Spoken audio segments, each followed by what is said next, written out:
ছাত্ৰ ছাত্ৰীসকল ইয়াৰ আগৰ শ্ৰেণীত তোমালোকক সমাসৰ বিষয়ে কৈছিলোঁ সেই সমাসৰ আমি তিনিবিধ সমাসৰ আলোচনা আমি কৰিছিলোঁ সেই তিনিবিধ সমাস হৈছে দ্বন্দ্ব দ্বিগু আৰু তৎপুৰুষ ইয়াৰ পিছতে আজিৰ শ্ৰেণীত তোমালোকৰ লগত কৰ্মধাৰয় সমাসৰ বিষয়ে আলোচনা কৰিবলৈ ওলাইছোঁ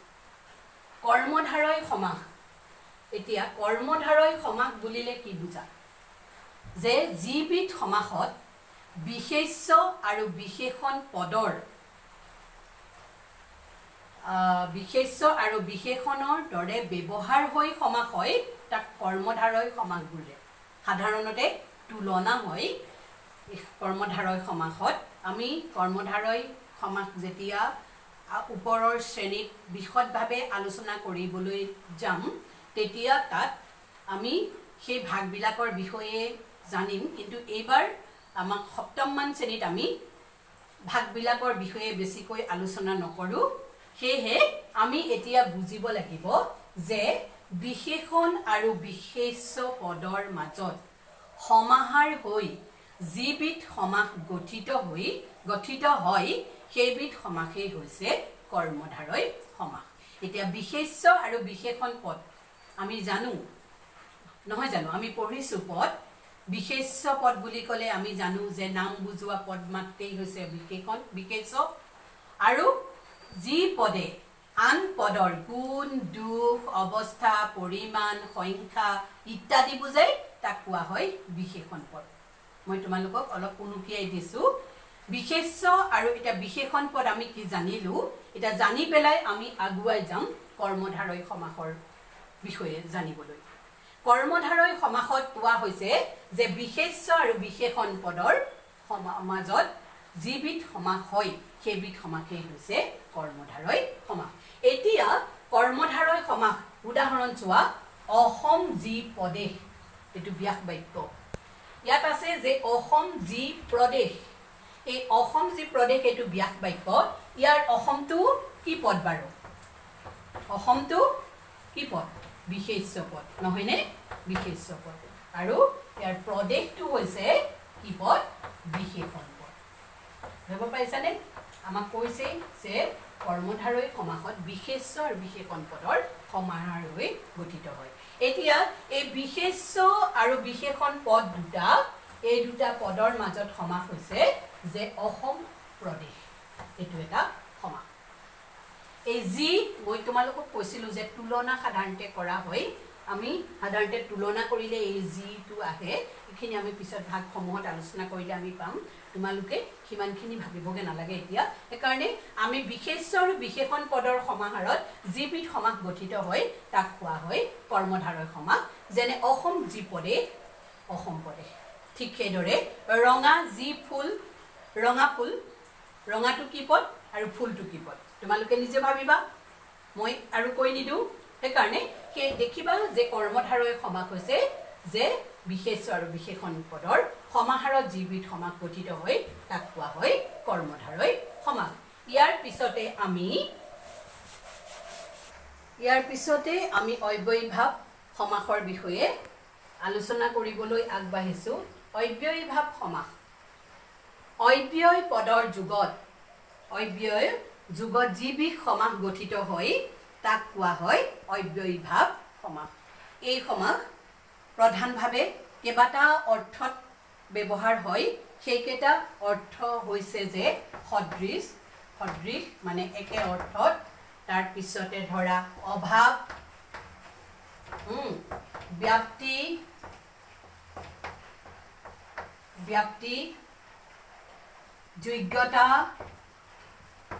যোগ্যতা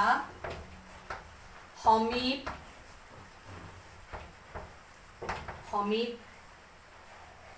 পৰ্যন্ত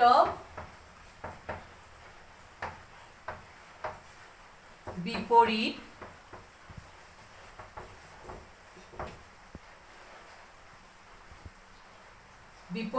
ইত্যাদি 15টা অৰ্থত ব্যৱহৃত হয় সদৃশ অৰ্থত অভাৱ অৰ্থত ব্যাপ্তি অৰ্থত যোগ্যতা অৰ্থত সমীপ অৰ্থত পৰ্যন্ত অৰ্থত বিপৰীত আদিকে ধৰি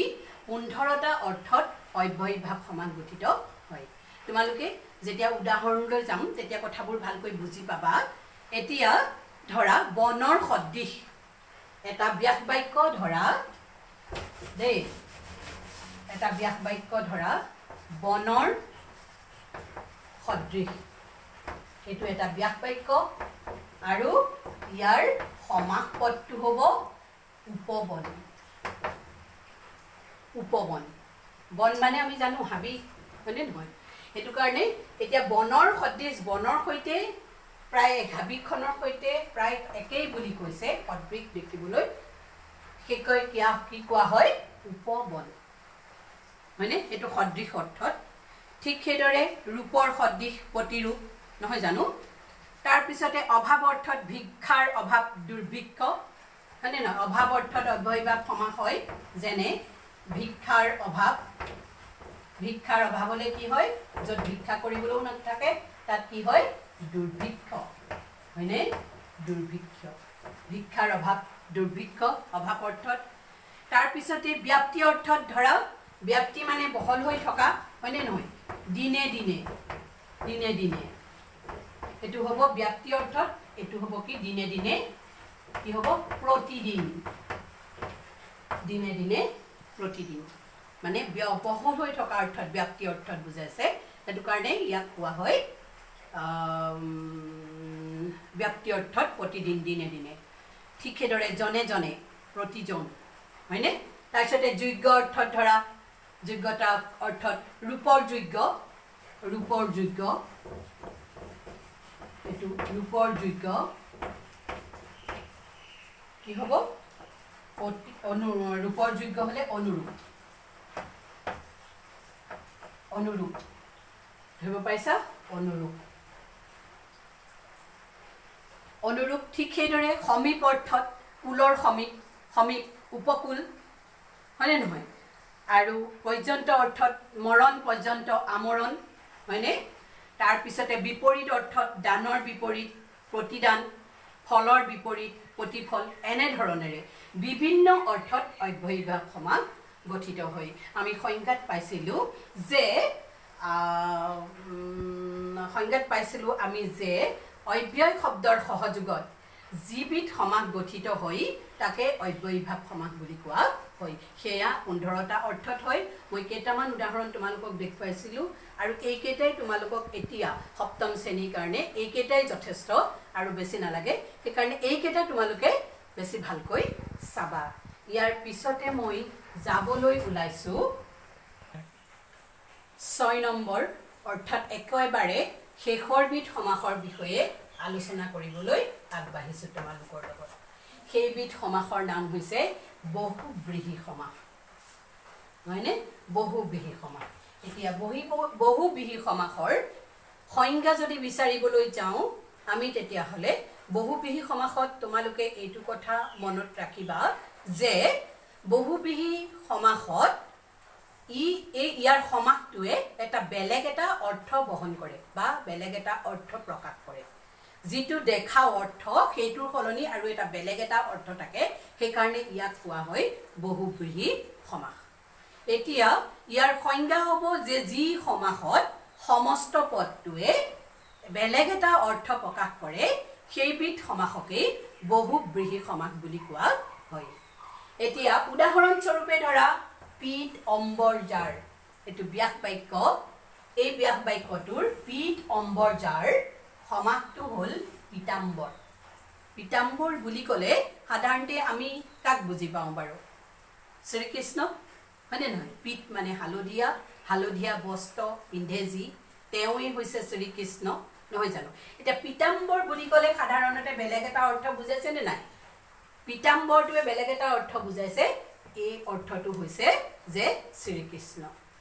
কোৱা হৈছে যে বহুব্ৰীহি সমাসত সমস্ত পদটোৱে এটা বেলেগ অৰ্থ বহন কৰে, সেই হৈছে বহুব্ৰীহি সমাস। ঠিক সেইদৰে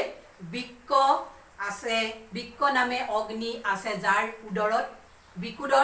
বিকুদৰ কোন? ভীম, হয়নে নহয়? তাৰপিছতে ধৰা কুকুৰৰ নিচিনা নেজ যাৰ, কুকুৰ নেচিয়া, সাধাৰণতে কুকুৰ নেচিয়া এবিধ বাঘ হয়নে নহয় এনেকৈ ই প্ৰত্যেকে এটা বেলেগ বেলেগ অৰ্থ প্ৰকাশ কৰে ইয়াৰ সমস্ত পদটোৱে বেলেগ এটা অৰ্থ প্ৰকাশ কৰে সেয়ে ই হৈছে বহুব্ৰীহি সমাস আমি এতিয়া নিশ্চয় তোমালোকে বুজি পাইছা নহয় জানো সমাস আজি ইমানতে শেষ হৈছে এতিয়া আমি আজি 6 প্ৰকাৰ সমাসৰ বিষয়ে শেষ কৰিলো ইয়াৰ আগৰ শ্ৰেণীত 3 প্ৰকাৰ সমাসৰ বিষয়ে আলোচনা কৰিলো আৰু আজি দ্বিতীয়টো শ্ৰেণীত আমি কি কৰিলো তাৰ পিছৰ 3 প্ৰকাৰ সমাসৰ বিষয়ে আলোচনা কৰিলো আজি আলোচনা কৰা সমাস কেইবিধ হৈছে কি সমাস আমি আলোচনা কৰিছিল কৰ্মধাৰয় অব্যয়ীভাৱ আৰু বহুব্ৰীহি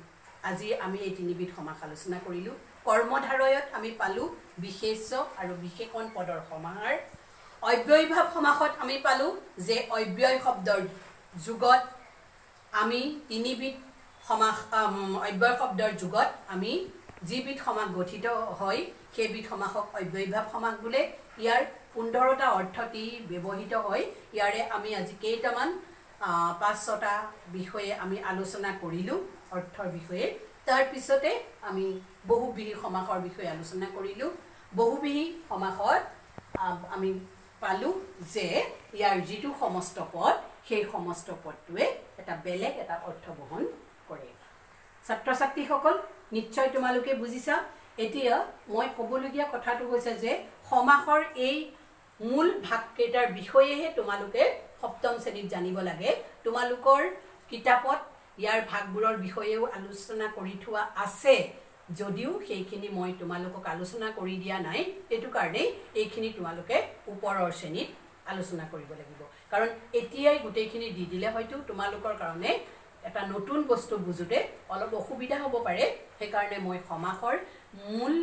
যিকিটা ভাগ সেই ভাগকেইটাৰ বিষয়েহে আলোচনা কৰিলো তোমালোকে নিশ্চয় বুজি পাইছা আৰু যদি বুজি নাই পোৱা তেতিয়াহলে তোমালোকে মোক খুদিবা কাৰণ আমি ক'ব নোৱাৰিম যে আমাৰ বিদ্যালয়ত তোমালোকক মুখামুখি কৈ আমি কেতিয়াকৈ লগ পাম এইটো একেবাৰে অনিশ্চিত হৈ আছে হেতু কাৰণে তোমালোকক কেতিয়াকৈ লগ পাম নাজানো কিন্তু তোমালোকে এনেদৰে যিবিলাক আমাৰ অনলাইন ক্লাছবিলাক হৈ আছে শ্ৰেণীসমূহ হৈ আছে সেইখিনি শ্ৰেণীত তোমালোকে খুব গুৰুত্ব দিবা কাৰণ পঢ়া শুনাটো তোমালোকৰ যদি নাথাকে অসুবিধা হ'ব গম পাইছাই নিজে ঘৰতে থাকি তোমালোকৰ কিমান অসুবিধা হৈছে সেই কাৰণে মই ভাবিছো তোমালোকে মন দি পঢ়িবা আৰু পঢ়ি পেলাই তোমালোকে সেইখিনি গোটেই যিমানখিনি ক্লাছ বাকিবিলাক বিষয়টো শিক্ষক শিক্ষয়িত্ৰীসকলে দিবলৈ চেষ্টা কৰিছে বা দিছে সেইখিনি তোমালোকে কিন্তু নপঢ়াকৈ নাথাকিবা অনুশীলনীসমূহ কৰিবা অনুশীলনীসমূহ কৰিলেহে তোমালোকে তাৰ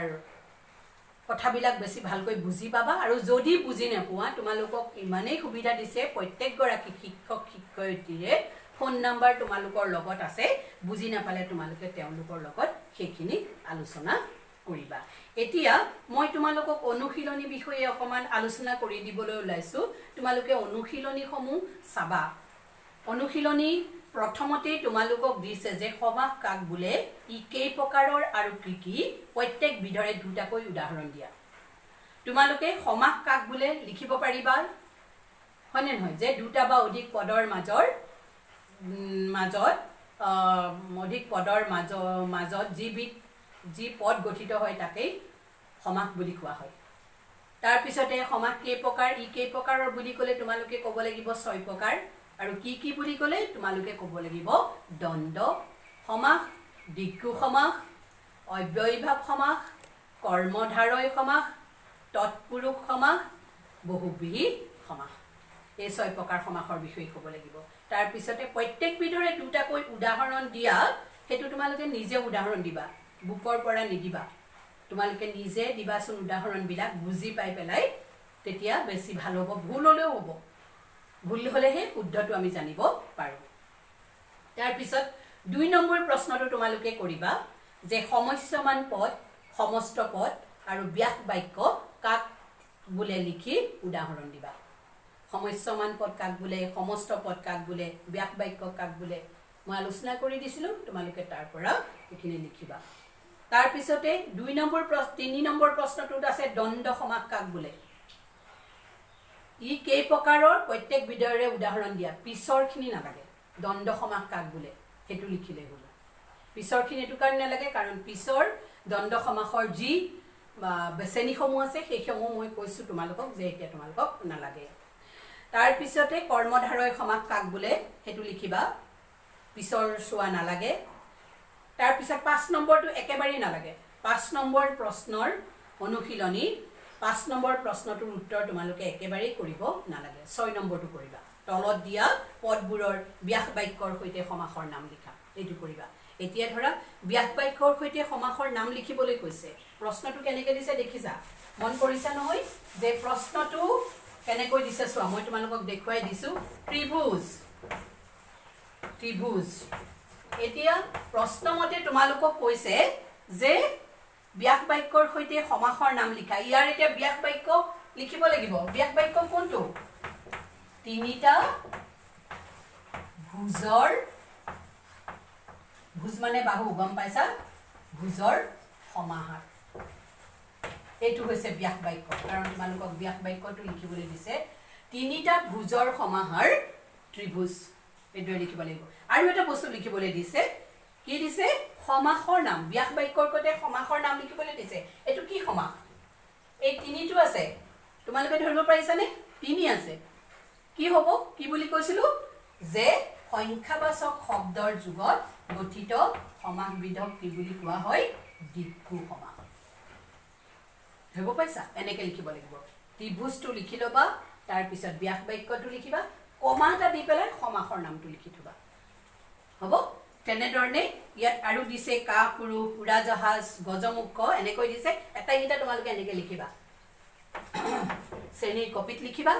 মই তোমালোকৰ কপিবিলাক আনি চাই দিম তাৰ পিছত 7 নম্বৰ প্ৰশ্নটো দিছে যে তলত ব্যাস বাক্যবোৰ সমস্ত পদ কৰা ইয়াত ব্যাস বাক্য দিছে 7 নম্বৰটো ব্যাস বাক্যটো দিছে কিন্তু সমাসটো দিয়া নাই দেই ইয়াত 1 নম্বৰটো দিছে তোমালোকক সমাস গঠন কৰিবলৈ দিছে ধৰা মহিলাৰ সমিতি এটো ব্যাস বাক্য নহয় জানো